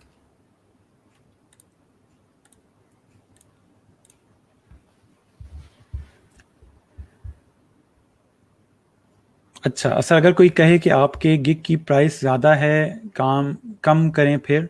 अच्छा, फॉर एग्जांपल क्लाइंट आपके पास आता है, वो कहता है कि यार आपने $100 का जो यहाँ पे बजट रखा हुआ है या जो प्राइस रखी हुई है $100 की, ये मैं पे नहीं कर सकता, लेकिन काम मैंने आपसे करवाना है। आप उससे कहोगे कि मैं 100 के अंदर 4 कॉन्सेप्ट क्रिएट करके दे रहा हूँ, तो हम ऐसा कर सकते हैं कि मैं आपको $60 के अंदर 2 कॉन्सेप्ट दे देता हूँ या 50 के अंदर 2 कॉन्सेप्ट दे देता हूँ। आप अपने प्रोजेक्ट का स्कोप कम कर देते हो। ठीक है, तो इस तरह से हो सकता है। अच्छा sir, I got message yesterday night from client, she wants email ID, what to do next? आप उससे कहो कि आप ईमेल आईडी वगैरह शेयर नहीं कर सकते।